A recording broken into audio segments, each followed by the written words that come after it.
Hai gengs, balik lagi dengan gue Hero Tara Divan di channelnya nih Bukalapak. Yang biasa udah kangen kita cuap-cuap. Sekali-kali kita di sini ngomongin cinta-cintaan kali ya.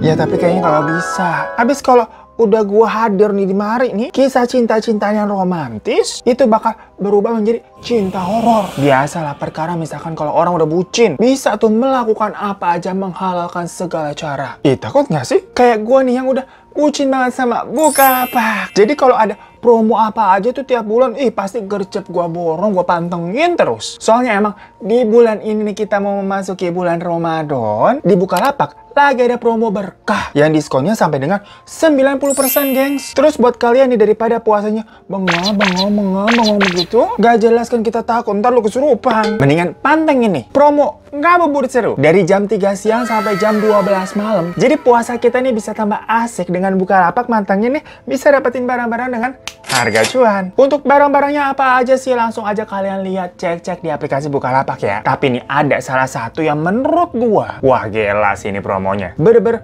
promo berkah, yaitu ada handphone Xiaomi Redmi 10 yang harganya cuma jadi segini gengs. Saatnya tuh diserbu biar bulan puasa punya HP baru, nanti bisa pamer-pamer pas bukber gitu kan, reunian sama teman-teman sekolah ataupun rekan-rekan kerja. Ya namanya juga bukber, selain buat silaturahmi, ya paling pada pamer kerjanya kan. Canda ya. Pokoknya kalian jangan sampai deh ketinggalan promo berkah ini yang periodenya berlangsung sampai tanggal 31 Maret nanti ya. Catet tuh. Nah, sekarang kita langsung aja ke ceritanya. Dimana cerita kali ini tuh datang dari teman kita namanya Desi. Dan semua ceritanya Desi ini tuh bermula dari tahun 2018. Waktu usianya Desi ini menginjak 22 tahun. Saat itu, statusnya dia itu bekerja sebagai karyawan di salah satu minimarket gitu deh, yang ada di sekitaran rumahnya juga, jadi nggak jauh. Tinggal ngesot lah istilahnya. Nah, si Desi ini kebetulan kedapatannya selalu shift pagi. Tapi karena rumahnya deket ya, tiap kali dia datang ke minimarket itu, selalu aja belum buka, mulu kepagian terus. Perkara yang megang kuncinya itu ya atasannya yang kalau datang ngaret mulu. Bukan atasan teladan tuh. Nah, waktu itu suatu hari, seperti biasa kan, Desi ini jatuhnya datang kepagian, rukonya belum dibuka, nungguin atasannya. Dia sambil main handphone, terus pakai headset juga, dengerin musik kan. Tiba-tiba nih ada tetangga jauh, bapak-bapak gitu gengs, nyamperin dia. Usia bapak-bapaknya itu sekitar 40 tahunan lah. Tapi jatuhnya ini kayak tetangga cuman kenal muka doang gitu. Nggak pernah ngobrol sama sekali. Nah, si bapaknya ini sempat ngomong sesuatu ke Desi. Tapi karena tadi kan Desi posisinya pakai headset ya, jadi dia kayak nggak denger pas bapaknya ngomong kayak, ngomong apa pak? Jadi kayak cuma ngeliat gerak bibir bapaknya doang. Baru juga mau lepas headset nih, dengan maksud biar kedengeran itu si bapak ngomongnya apaan. Tiba-tiba sama si bapaknya diajak salaman si Desi. Desi kan kayak kaget ya. Lah, kenapa gue tau-tau diajak salaman dah? Heran aja gitu. Dikira si bapaknya ini GJ aja nggak jelas. Ya biasa, bapak-bapak kan suka aneh ya, suka genit-genit. Intinya Desi ini nggak mau nih kalau tiba-tiba diajak salaman kan kayak risih ya, megang-megang gitu. Bukan muhrim. Dimana gesturnya Desi ini langsung kayak mundur dan kayak senyum tipis gitu, tapi tetap nggak mau menerima jabatan tangan dari si bapak, yang otomatis suasana yang jadi awkward. Si bapaknya tetap begini, tapi kan nggak disambut sama si Desi. Karena itu si bapaknya langsung pergi nih melengos. Sementara Desi yang ngeliatin gitu kayak masih bertanya-tanya, itu tadi bapak maksudnya ngapain ya? Singkat cerita, selesai kerja, Desi langsung pulang nih ke rumah. Dan begitu dia pulang, ibunya Desi juga laporan kalau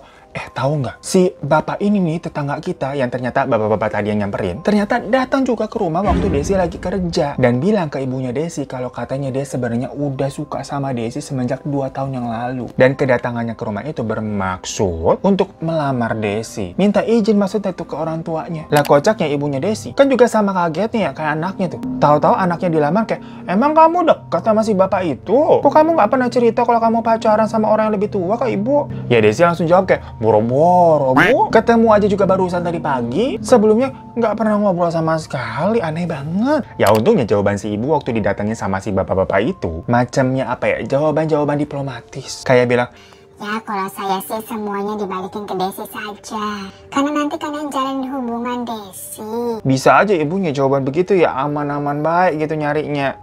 Tapi ternyata si bapaknya itu tidak berhenti di situ aja. Karena beberapa hari kemudian, si bapak itu nyamperin ke rumah Pak D-nya Desi yang ada di sekitaran situ juga. Dimana menyampaikan hal yang sama pula, kalau dia ada niatan buat ngelamar Desi. Di situ konteksnya si Pak D udah denger nih dari cerita ibunya Desi kemarin tentang si bapak ini. Makanya si Pak D-nya itu bisa menolak secara halus kali itu. Dan setelah kejadian yang tadi, si Desi ini merasa beberapa kali, kok Toto kayak selalu pas-pasan sama si bapak ini mulu. Entah kebetulan atau emang si bapaknya ini sengaja. Masalahnya Desi Desi ini tipe-tipe yang nggak bisa nolak secara halus gitu, gengs. Bukan cewek-cewek yang lemah lembut. Air mukanya dia tuh bawaannya emang udah jutek aja cetakannya. Yang pas ketemu pasti masa mukanya langsung mau dijutek. Sambil jalan cepet gitu kan, nunduk kayak anak-anak lagi pundung begitu. Nah, sewaktu pas-pasan sama si bapak ini, si Desi kayak sempat berucap, gitu loh. Kayak, apa sih ngeluh kayak, gitu. Tapi kencang, bener-bener di hadapan si bapak itu. Cuma ini gengs ya, dari situ kok tau-tau banyak banget pengalaman yang gak enak gitu loh buat si Desi. Dan yang kena imbasnya masalahnya bukan cuma Desi doang, tapi keluarga besar Desi juga. Pernah nih lucu nih, kakak iparnya Desi lagi minjem motornya si Desi kan, terus dia pergi deh ngeng gitu. Kalau keluar jalan pasti ngelewatin rumah si bapak itu. Gak ada angin, gak ada hujan. Si kakak iparnya Desi nih tau-tau dilemparin air sama si bapak itu seember. Tapi pas ngeliat kayak si bapaknya sih langsung minta maaf. Dia bilang, aduh, saya nggak sengaja katanya gitu. Soalnya alasannya dia dengar dari jauh nih suaranya itu motornya si Desi. Jadi dikiranya lewat itu si Desi. Padahal lagi dipinjam nih sama kakak iparnya nih. Ya cuma secara nggak langsung. Maksudnya kan pernyataan tadi jadi semacam pertanyaan ya. Lah si bapak mau nyeram Desi dong. Dari situ kayak makin kelihatan memang si bapak ini semacam kayak apa ya, nggak terima kalau cintanya ditolak. Gelagatnya juga makin kelihatan jelas nih kalau dia nggak terima. Apalagi kalau si Desi ini lagi dianterin pulang naik motor gitu misalnya sama cowok. Si bapak itu pernah nih ngeliat gitu kan di depan jalan lagi dianterin, dibanting tuh. Atau kadang-kadang sampai berber jadi stalker, gengs. Diam-diam gitu kan, sosok lewat depan rumah mondar-mandir. Ngeliatin soalnya si Desi lagi didatengin sama cowok, lagi PDKT tuh di teras rumah. Tapi kan kayak apaan banget ya, jadi annoying gitu, ganggu. Sampai setahun pun berlalu, tepatnya waktu di tahun 2019, Desi udah beberapa kali ganti pacar nih ceritanya. Tapi semuanya itu tidak ada yang bertahan lama. Ya waktu itu Desi mikirnya sih nggak macam-macam ya. Mikir khas wanita kebanyakan lah. Semua cowok sama aja. Sabar ya Tiara. Lah, kok jadi Tiara? Kita ini lagi ngomongin Desi nih. Jadi gosip kita. Tadi semua kan terasa indah. Sudah. Kita lanjut aja cerita Desi ya. Yang itu biar menjadi urusan mereka saja. Nah, entah kebetulan atau gimana ya di tahun 2019 itu, Desi ini juga kayak sering banget jadinya sakit-sakitan. Gampang banget, dikit-dikit batuk, dikit-dikit pilek, demam, masuk angin, muntah-muntah, pokoknya penyakitan mulu jadinya ini orang. Anehnya ya, itu penyakit-penyakit tiap jam 8 pagi kambuhnya. Dimana pas jam-jam segitu, Desi pasti kayak terasanya nih mual gitu. Kayak perutnya dikremes-kremes, gitu. Katanya Desi ini, sampai pusing. Saking parahnya nggak tahan ya, Desi sampai pernah dilarikan ke UGD, gengs. Tapi anehnya, dari pemeriksaan dokter semuanya sih normal. Nah, nanti nih menuju sore ke malam, perutnya tuh bakal membaik. Jadi melilitnya bisa dibilang dari pagi ke siang doang. Kan aneh ya? Makanya tuh, karena gejalanya lumayan lama berlangsungnya. Shift dia yang awalnya waktu di minimarket itu kan dari pagi mulu ya. Itu sampai dipindah tuh jadi shift sore dia masuknya. Sebenarnya di situ keluarnya Desi udah ada yang curiga kayak, ini kayaknya nggak beres deh. Dimana semuanya jadi suujon. Curiga nih kalau jangan-jangan si bapak ini tadi tuh yang melakukan hal-hal aneh ke si Desi. Tapi ya mereka nggak punya bukti. Soalnya kalau dipikir-pikir selama ini, Desi tuh kayak nggak pernah punya masalah sama orang lain. Kecuali sama si bapak itu mungkin. Bahkan kalau bisa dibilang sama mantan-mantannya pun, dia selalu putusnya baik-baik. Nggak pernah ada masalah lah pokoknya. Nah, karena makin nggak tahan ya, sakitnya ini nggak sembuh-sembuh, akhirnya sama ibunya Desi dibawa tuh ke saudara jauh. Yang dipercaya ngerti lah soal gitu-gituan. Dibilangnya kayak saudara tua lah. Soalnya nih awal mulanya, saudaranya yang disebut Aki ini, itu tau-tau nelpon. Dibilang, itu anakmu Desi lagi ada masalah jodoh ya. Desi ini sepertinya dikirimi, makanya dia tidak bisa nikah-nikah, katanya gitu, gengs. Loh, kan kayak kebetulan banget ya ibunya Desi yang nerima telepon tuh. Lah iya, Desi juga terus sakit-sakitan sekarang, Ki. Ya udah bawa ke sini aja, kata si Aki. Ya udah, makanya dibawa tuh. Nah, waktu datang ke rumah Aki nih, baru nginjekin kaki, baru masuk pintu masuk, di depan rumah nih baru masuk, tep gitu. Tau-tau Desi kayak lemes, terus terjatuh kesurupan. Lah di situ orang-orang pada kaget karena ini tiba-tiba banget ya. Gak ada apa-apaan, baru datang assalamualaikum gitu kan. Baru masuk nih. Jatuh brok kesurupan teriak-teriak. Aing datang ti jauh. Aing mah pernah tahan. Aing mah dititah nuturkeun si ieu. Ampun, ayeuna aing mah rek indit. Jangan siksa, ampun. Tapi si Aki ngeliatnya kayak santai aja gitu. Sambil ngusap nih kepalanya Desi. Yang lagi kesurupan tuh, lagi teriak-teriak kayak tadi tuh. Habis itu Desi pingsan. Nah, setelah Desi sadar, Aki bilang kalau Desi sekarang udah bisa tenang. Karena sosok yang dikirimin ke Desi ini telah dia usir. Desi juga diminta lebih banyak memperbanyak ibadah. Sama kalau bisa juga jadi sosok yang lebih ramah gitu. Jangan jutek mulu air muka lu. Senyum, coba senyum gitu.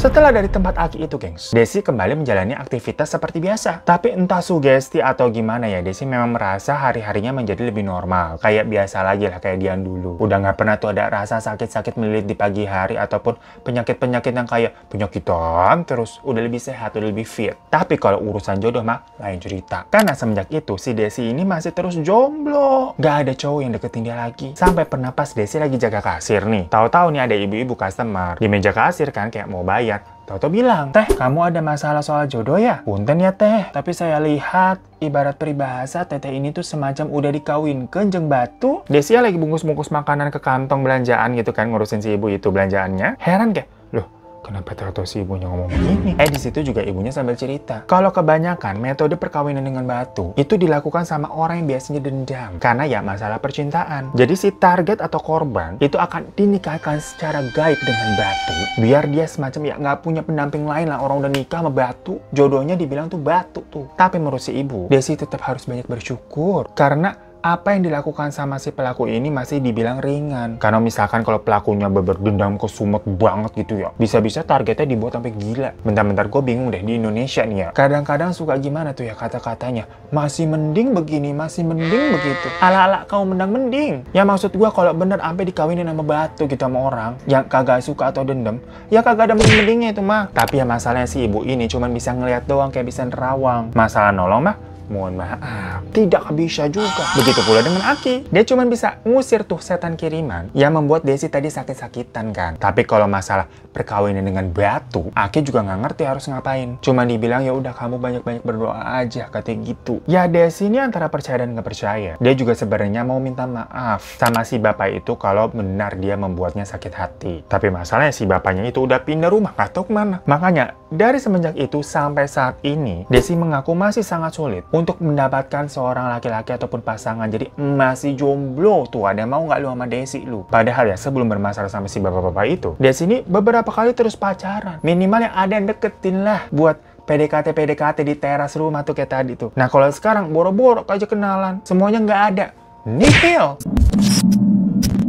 So guys, itu cerita kali ini yang sebenarnya nggak horor-horor gimana-gimana banget ya. Tapi ya cukup serem sih kalau misalkan mendapatkan perlakuan dari orang yang dendam terus lu dinikahin gitu sama batu. Ya Allah, pantesan jodoh kita kagak muncul-muncul. Lah batu jodohnya. Ya mungkin makanya bisa menjadi pembelajaran buat kita untuk jangan bikin orang sakit hati. Ya mungkin kadang-kadang kan tutur kata kita ataupun komuk kita gitu ya, maksudnya ekspresi kita itu membuat orang sakit hati. Ya kayak tadi si Desi itu dengan kalimat yang kayak cuman gitu doang dan komuk yang kayak jutek begitu. Siapa tahu kan ternyata si bapak itu beneran dendam. Ya tapi sebenarnya kalau dari cerita ini semuanya juga masih suuzon sih, nggak ada pembuktian juga kalau si bapak itu pelakunya. Ya kesian tuh si bapak. Nah makanya kalau misalkan udah membuat kesalahan begitu, kalian bisa deh minta maaf dengan ngasih barang-barang belinya di Bukalapak. Apalagi di bulan Ramadan ini kan kita harus saling maaf-maafan. Ditambah di Bukalapak lagi ada tadi tuh promo berkah yang diskonnya sampai 90% lebih. Atau kasih aja tuh handphone Xiaomi Redmi 10. Siapa sih yang kagak lulu dikasih handphone dari yang tadi marah-marah gitu, dendam ya, nadanya tinggi gitu ngegas. Pasti dikasih handphone nih Xiaomi Redmi 10, auto langsung jadi halus. Ya terima kasih. Gue juga mau minta maaf deh ke kalian kalau misalkan ada salah-salah kata. Pokoknya semoga kita semua lancar-lancar ya untuk yang menjalani ibadah puasanya. Terima kasih udah pada nonton. Sampai jumpa lagi di video-video Bukalapak selanjutnya. Buka aja Bukalapak.